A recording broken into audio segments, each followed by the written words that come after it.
লাল বাজারে গলির মোড়ে পান দোকানের খরিদ্দার, বাকের আলীরা দূরে মেয়ে নাম ছিল তার গুলবাহার।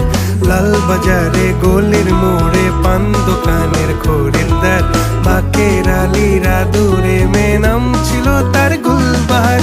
নাম ছিল তার গুলবাহার, দেখতে ভারী চমৎকার, তুলনা যে হয় না তার হোসনে আরা গুলবাহার।